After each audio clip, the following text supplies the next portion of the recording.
Let's bring in Jamil Jaffer. He's the Executive Director, National Security Institute at George Mason University. Jamil, thanks so much for being here. So what stuck out to you on the foreign policy front in this speech? So look, I thought the most interesting thing about the president's speech when it came to foreign policy was the unanimity, the bipartisanship around Iran. The president was very clear Iran cannot be allowed to get a nuclear weapon in a speech that was very fraught with political issues. Divided in terms of applause from the Republicans and the Democrats. That seemed to get a very bipartisan group up on their feet, making clear to Iran and the rest of the world that Iran cannot be allowed to get a nuclear weapon, the world's largest state sponsor of terrorism. Jamil, what is the bar now for this president? We just went through weapons of mass destruction, where they laid out the case before the United Nations. Colin Powell did, among others, during the George W. Bush administration. Now there is that American skepticism when presidents say we have to do something. I had an interview on earlier today in which I pointed out to the expert that we have been arguing about Iran now since 1979. Is the threat from Iran now greater than it was 5 years ago, 10 years ago, 15 years ago? Well, I think there's no doubt that Iran has long been on a path to get a nuclear weapon. We've seen them enriching uranium now for years. They did it in secret for a long time. We then discovered it, and there was an effort to do a nuclear deal under President Obama. President Trump then struck those Iranian nuclear sites just earlier this year, or last year, I should say. And now we have a question of what's going on and what are they doing to their own people, and are they still trying to get a nuclear weapon? What we know for certain is that Iran has been on a long path to get a nuclear weapon. We know that it's a huge sponsor of state terrorism, Hezbollah, Hamas, Palestinian Islamic Jihad for decades.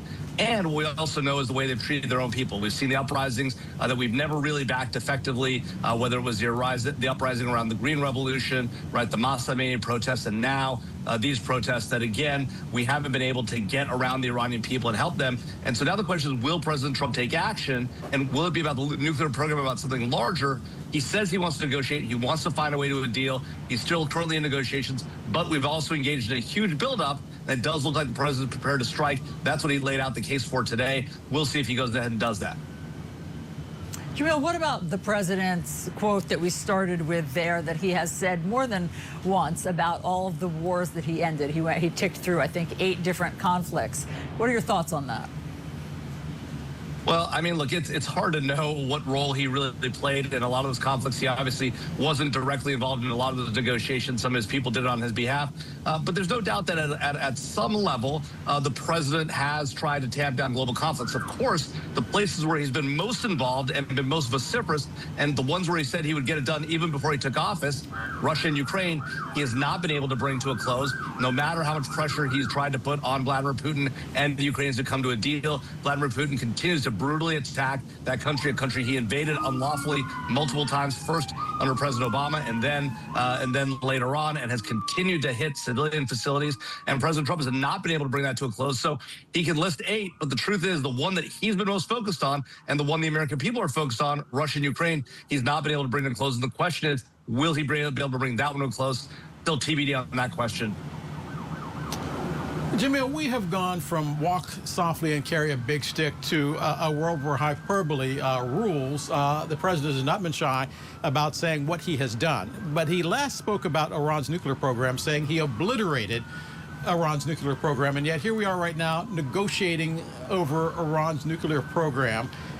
Which is it? Is it obliterated, or is it back on the table because they built it back up again pretty quickly? Yeah, Del, that's a great question. I think the reality is that while we did take a significant strike against Iran's nuclear program, I think everyone other than maybe the president acknowledges that we weren't able to wipe it out completely. We were able to hit those facilities at Natanz and Isfahan, and yet there are still capabilities there. They were very deep underground. We now have learned of newer facilities that we believe are in other parts of Iran as well, at this Pickaxe Mountain site. And so we know that they've been engaged in this nuclear program. We know they're continuing to build it up. We know they're trying to rebuild those facilities that we hit. But I think you're right, Del, to point out that we did not completely obliterate it, and that's why we're back in this conversation again now. We also don't know what was said today, but there was a briefing, a classified briefing up on Capitol Hill. It looks like both Democrats and Republicans walked out of that briefing on Iran, shaken, concerned. Senator Schumer saying that the president has to make his case to the American public. So the president began that case tonight. The buildup is there. We'll see if the president goes forward and if he makes that case to the American people, and whether the American people are convinced about the question of Iran and its threat to Americans and our national security and our allies in the region and around the globe.